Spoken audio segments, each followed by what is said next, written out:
मला वाटलं होतं ती भैरवी पुन्हा काहीतरी खुसपट काढेल. नशिबानं तिने काही केलं नाही. तिनं आपल्याला घराबाहेर काढण्याचा विचार जरी केला तरी मी तिला भिकेला लावू शकतो याची कल्पना आहे तिला. त्यामुळे ती शांत बसली.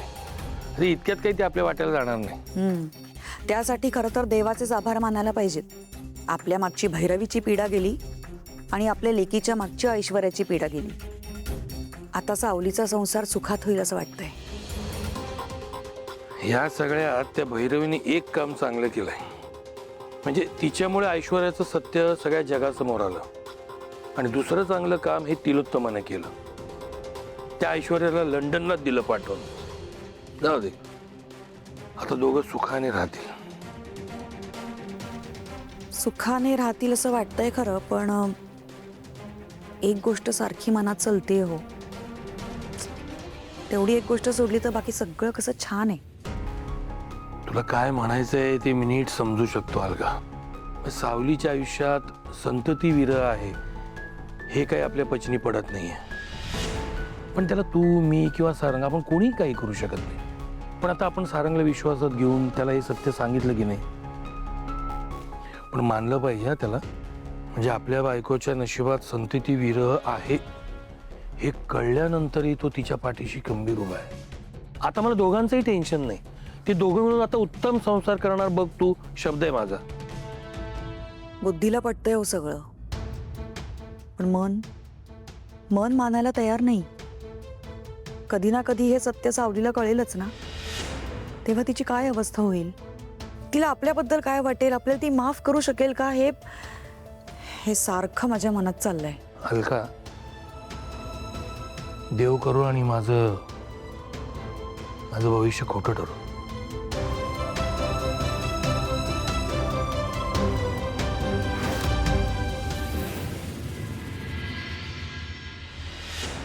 नमस्कार. या बसा बसा. Thank you madam. फोनवर बऱ्याच वेळा बोलणं झालं होतं आपलं. हो. पण कसं आहे ना, प्रत्यक्ष भेटून सगळ्या गोष्टी ठरवल्याशिवाय कामाला सुरुवातही करता येत नाही, हो की नाही. बरं, काम होत राहील, पण त्याआधी तुम्ही काय घेणार?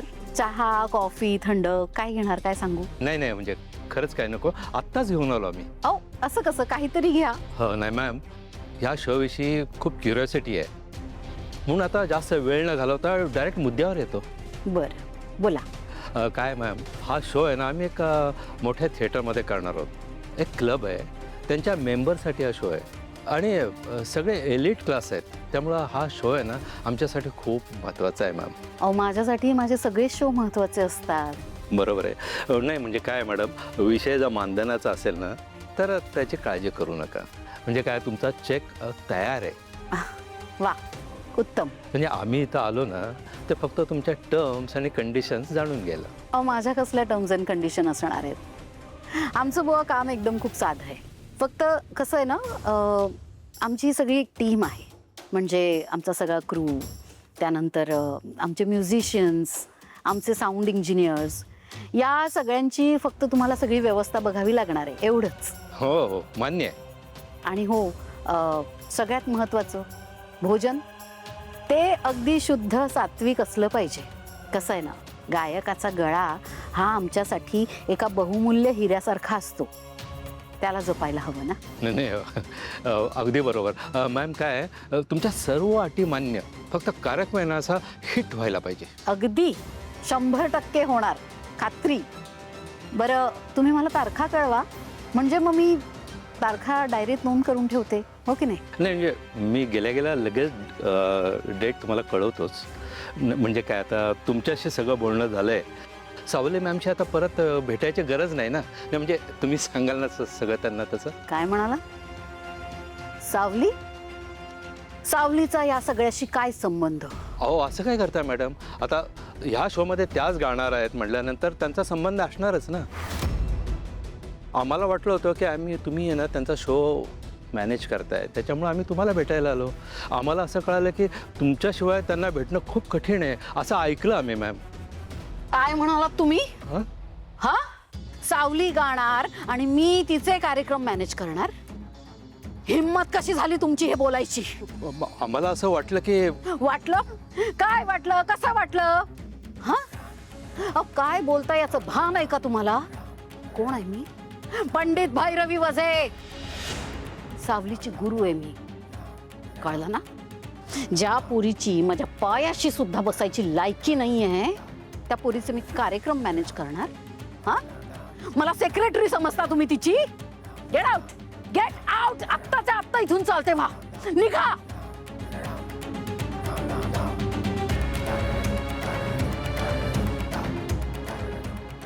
सावली सावली सावली, बस झाला आता. हे अति होतंय. सावली, तुला मी उभं केलंय, मी.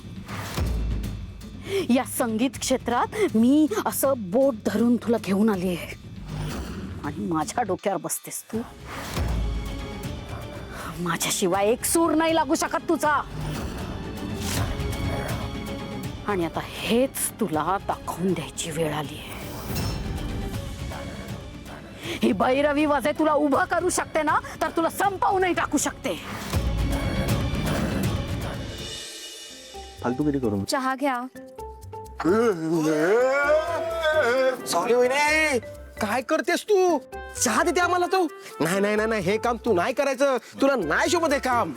कसं आहे ना, आता तुझं रेकॉर्डिंग होणार आहे. गाणं एकदा रिलीज झालं की फॅन्स तयार होणार. मग फॅन्स काय, सावली मॅडम सेल्फी, हा सेल्फी. सावली वहिनी एक selfie. Don't touch me. I am so sorry. Ramkrishna Hari. आता हे सगळं झालं ते आपल्याला कोण विचारणार? हो ना यार, आपल्याला ना आता स्वतःची वेगळी ओळख निर्माण करावी लागणार आहे. म्हणजे आता सावली वहिनी आणखीन फेमस झाल्यावर मी सांगणार सगळ्यांना की मी द गायिका सावली वहिनी, तिचा लाडका धीर आहे. हा, मी पण सांगेन की मी स्टार सावली गायिका हिचा मी नवरा आहे. सारंग सर, तुम्ही पण ना. सारंग सर तुम्ही पण. मग मी काय हात ठेवून शांत बसणार आहे? मी पण गप्पा बसणार नाही. मी पण सांगणार आहे, सुपरस्टार सावली वहिनीचा मी भाऊ आहे. आणि लोक कसं ना जाताना बघणार, अरे आता सावली मॅडमचा भाऊ आहे. चहा पिताना बघितला, अबो सावली मॅडमचा भाऊ व्यायामशाळेत जिम करताना बघतायत. अरे बबलू, आपण आहोत किती, आपण बोलतो किती. तू आणि जिम, मग तुला जिमचं स्पेलिंग तरी येतं का? GEE ते सोड. पण सावली वहिनी, तुम्हाला सांगतो, तुम्ही ऑटोग्राफ मला आत्ताच देऊन ठेवा. काय आहे, एकदा तुमच्या आजूबाजूला फॅनची गर्दी झाली तुम्ही आम्हाला विचारणार नाही. झाली चेष्टा करून. आधी चहा घ्या. आणि हे बघा, मला ते स्टार वगैरे बनायचं नाहीये. माझ्याकडे जे काही आहे त्यात मी सुखी आहे. तुम्ही सुखी आहात हो, पण आम्ही सुखी नाहीये. तू सुपरस्टार झाली ना की आम्ही सुखी होणार. काय रे, आज तारा इकडे असायला पाहिजे होती ना. तिला खूप मिस करतोय रे मी. सावली वहिनी ऐक ना, घरचे सगळे तुझं ऐकतात तर प्लीज तू सगळ्यांशी बोलशील का? ताराला लवकरात लवकर घरी यायचं आहे ग. मी प्रयत्न करते. तुम्ही नका काळजी करू.